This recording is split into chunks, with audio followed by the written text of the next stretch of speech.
అందరికీ నమస్తే. Welcome to our channel. నేను మీ వెంకటేష్ తెనాలి. మీకు మొన్న రాప్తాడు వైస్ ఎంపీపీ ఎలక్షన్స్ అప్పుడు ఒక పెద్ద గొడవ జరిగింది, మీకు గుర్తుందా? అక్కడ లోకల్ నియోజకవర్గపు మాజీ ఎమ్మెల్యే ప్రకాష్ రెడ్డి గారు పోలీసుల మీదకి, అక్కడ ఎవరైతే టీడీపీ నాయకులు ఉన్నారో పోలీస్ స్టేషన్లోకి వెళ్ళిపోయి కారులో నుంచి దిగి సరాసరా వాళ్ళ మీదకి వెళ్ళిపోయి మా ఎంపీటీసీలందరినీ కూడా ఇట్లా హైకోర్టు ఆర్డర్ కింద ఉన్న వాళ్ళందరినీ కూడా తీసుకొచ్చి మీ అండర్లో పెట్టుకున్నారు, ఎలక్షన్స్ లో ఓటు వేయకుండా పెట్టుకున్నారని చెప్పేసి సీరియస్ అవడం జరిగిందని చెప్పేసి ఆ ఇన్సిడెంట్ మీకు పక్కన ప్లే చేస్తున్నా. అది గుర్తొచ్చే ఉంటది ఈ పాటికి అందరికీ కూడా. సో ఆయన ఏమన్నారంటే, అప్పుడు నా ఎంపీటీసీలని నా జెడ్పీటీసీలని నేను కాపాడుకోలేకపోతే నేను ఇంకెందుకు అక్కడ నియోజకవర్గపు ఇన్ఛార్జ్ గా కానీ మాజీ ఎమ్మెల్యే కానీ నేను ఉండి ఎందుకు అని చెప్పేసి అన్నారు. అది జరిగిన నెక్స్ట్ డే వాళ్ళ కార్యకర్త లింగయ్య అనే ఒక వ్యక్తిని టీడీపీ వాళ్ళు హత్య చేయడం జరిగింది. ఎలా చేశారు అంటే, ఇలా జరిగింది అని చెప్పేసి మన ఎస్ఐ గారు, ఎవరైతే ఇప్పుడు జగన్మోహన్ రెడ్డి గారికి నేను వార్నింగ్ ఇస్తున్నా, నువ్వు ఇస్తే మేము యూనిఫామ్ వేసుకున్నాం అని చెప్పేసి మాట్లాడుతున్నారో, ఈయన పరిటాల సునీత గారు వాళ్ళకి ఇన్ఫర్మేషన్ ఇచ్చారు, సరైనది ఇలా జరిగిందని చెప్పేసి. వాళ్ళ ఫ్యామిలీస్ కి సంబంధించిన వ్యక్తులు తన మీదకి వచ్చి దాడి చేశారు అని చెప్పేసి ఆ లోకల్లో ఉన్న వైఎస్ఆర్సీపీ కానివ్వండి, ప్రజలు కానివ్వండి మాకు చెప్పడం జరిగింది. ఆ ప్రకారం నేను వీడియో చేసి చెప్తున్నా, ఓకేనా? ఇట్లా ఇచ్చారు. సో పోలీస్ లీనియన్స్ వల్ల ఇది జరిగింది. అక్కడ కూడా ఒక 5-6 ఆయన పైన తలపైన బలంగా దాడి చేస్తే కేవలం 2 మీద మాత్రమే వాళ్ళు సైన్ తీసుకొని యాక్షన్ తీసుకోవడం జరుగుతుంది, అరెస్ట్ చేశారు. మిగిలిన వాళ్ళందరి పరిస్థితి ఏంటి, ఇప్పుడు ఆయన చనిపోయాడు అని చెప్పేసి చెప్తున్నారు. ఒకసారి ఆ పోలీస్ వార్నింగ్ చూడండి. తర్వాత జగన్మోహన్ రెడ్డి గారు అసలు ఏమన్నారు, జగన్మోహన్ రెడ్డి గారు పోలీసులు ఏమన్నారు అన్నది నేను ప్లే చేస్తా. ఫస్ట్ ఆ పోలీస్ వార్నింగ్ చూడండి, తర్వాత. జగన్, పోలీసులను బట్టలు ఉడదీసి కొడతా అంటున్నావు. పోలీసులు ఏమన్నా నువ్వు ఇస్తే వేసుకున్న బట్టలు అనుకున్నావా? కష్టపడి చదివి రన్నింగ్ రేసుల్లో ఎగ్జామ్స్లో పాస్ అయి ఎన్నో వేల మంది పోటీ పరీక్షల్లో నెగ్గి వేసుకున్న యూనిఫామ్ ఇది. నువ్వెవడో వచ్చి ఉడదీస్తా అంటే ఉడదీయడానికి ఇదేమి అరటి తొక్క కాదు. మేము నిజాయితీగానే ప్రజల పక్షాన్ని నిలబడతాం, నిజాయితీగానే ఉద్యోగం చేస్తాం, నిజాయితీగానే చస్తాం, అంతే తప్ప అడ్డమైన దారులు తొక్కం. జాగ్రత్తగా మాట్లాడు. అడ్డమైన దారులు తక్కువ అని చెప్పేసి చెప్తున్నాను. ఒకసారి జగన్మోహన్ రెడ్డి గారు ఏం మాట్లాడారు వినండి. పోలీసులు ఎవరైతే చంద్రబాబు నాయుడు గారిని మెప్పు కోసం, ఎవరైతే పోలీసులు చంద్రబాబు నాయుడు గారి మెప్పు కోసం ఎవరైతే వాళ్ళ టోపీ మీద ఉన్న సింహాలకు సెల్యూట్ చేయకుండా చంద్రబాబు నాయుడు గారికి వాచ్మెన్ల కింద పనిచేస్తా ఉన్న ఆ ప్రతి పోలీస్ అధికారికి చెప్తా ఉన్నా, ఎల్లకాలం చంద్రబాబు నాయుడు గారి పరిపాలన సాగదు.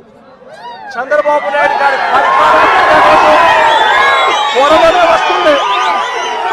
ప్రతి పోలీస్ అధికారికి కూడా చెప్తా ఉన్నా, మీ బట్టలు తీస్తామని చెప్పి ప్రతి పోలీస్ అధికారికి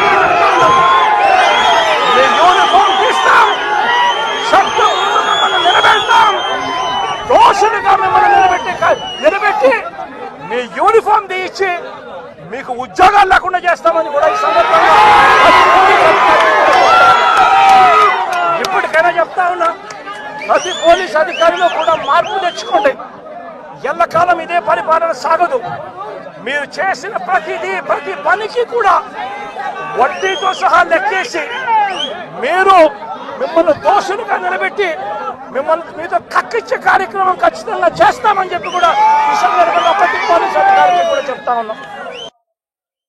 సో ఇక్కడ జగన్మోహన్ రెడ్డి గారు క్లియర్ గా చెప్పడం జరిగింది, ఎవరైతే చంద్రబాబు నాయుడు గారికి తొత్తులుగా పనిచేస్తున్నారో, మేము మీరు పెట్టుకున్న టోపీ మీద ఉన్న సింహాలకు తల ఉంచి కాకుండా చంద్రబాబు నాయుడికి తల ఉంచి పనిచేస్తున్నారు అని చెప్పేసి అక్కడ ఒక మనిషిని చంపేశారు కదా. మరి లా అండ్ ఆర్డర్ ఏ విధంగా ఇచ్చేస్తున్నారు?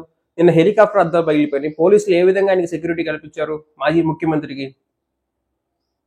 నెక్స్ట్ అదే జగన్మోహన్ రెడ్డి అంతకుముందు అచ్చెన్నాయుడు గారు పోలీసులు మీరేంటి మింగి తినడానికి వచ్చారా అని చెప్పేసి అన్నారు పోలీసుల్ని. చంద్రబాబు నాయుడు గారి సభల్లో ఒక పోలీస్కి కన్ను వాసిపెట్టేట్టు కొట్టడం కూడా జరిగింది. ఇన్ని జరిగింది చంద్రబాబు నాయుడు గారి పరిపాలన. అప్పుడు ఎప్పుడు సౌండ్ రాలేదు, ఇప్పుడు ఎందుకు సౌండ్ వస్తుంది? అప్పుడు మాట్లాడారు కదా వాళ్ళందరూ కూడా. అచ్చెన్నాయుడు పచ్చిబూతి మాట్లాడాడు, మరి ఆయన మీద ఏది? ఈయన ఏం చెప్పాడు? క్లియర్గా చెప్పాడు, ఎవరైతే ఇట్లా మా కార్యకర్తకి చనిపోవడానికి ఈ పోలీసు అడ్డ చూసుకొని టీడీపీ వాళ్ళు రెచ్చిపోతున్నారు అని చెప్పేసి వాళ్ళకి స్టేట్మెంట్స్ వచ్చిన తర్వాత, వాళ్ళకి అదే ఆ ఇన్ఫర్మేషన్ వచ్చిన తర్వాత దాని గురించి వాళ్ళు ఇట్లా మాట్లాడడం జరిగింది. అది ఇంకొకసారి ఆ నియోజకవర్గపు ఎమ్మెల్యే ఏం మాట్లాడారో చూడండి. జగన్మోహన్ రెడ్డి గారు చెప్పింది ఆయనే చెప్తారు.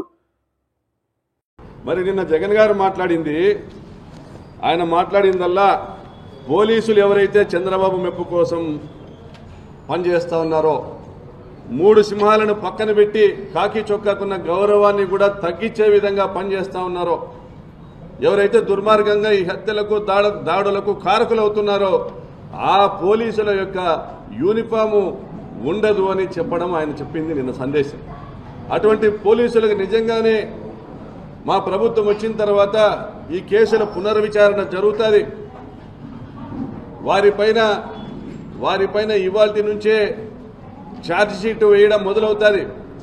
తప్పనిసరిగా మా ప్రభుత్వం వచ్చినాక బాధితులందరూ మీ మీద కంప్లైంట్లు పెడతారు, అటువంటి పోలీసుల మీద కంప్లైంట్లు పెడతారు. ఆ బాధితులు ఇచ్చిన కంప్లైంట్స్తో రీఇన్వెస్టిగేషన్ చేస్తాము, కారకులైనటువంటి పోలీసులను విధుల నుంచి తొలగిస్తాము అనేది మా నాయకుడు జగన్ గారు నిన్న ఇచ్చిన సందేశం. క్లియర్, ఎమ్మెల్యే క్లియర్ గా ఉన్నాడు, ఎమ్మెల్యే క్యాండిడేట్ క్లియర్ గా ఉన్నారు, జగన్మోహన్ రెడ్డి గారు క్లియర్ గా ఉన్నారు, క్లియర్ గా చెప్పారు. ఓకేనా? అందరు పోలీసుల్ని అనలేదే, అందరు పోలీసులు మట్టలు కూడా తీస్తా అని చెప్పేసి ఎవరు ఊరుకుంటారు? మేము కూడా ఊరుకోం. పోలీసుల్ని ఏ విధంగా మీరు అంటారు అని చెప్పేసి అక్కడ లీనియన్స్ వాళ్ళకి కనపడుతుంది కాబట్టి చెప్పారు.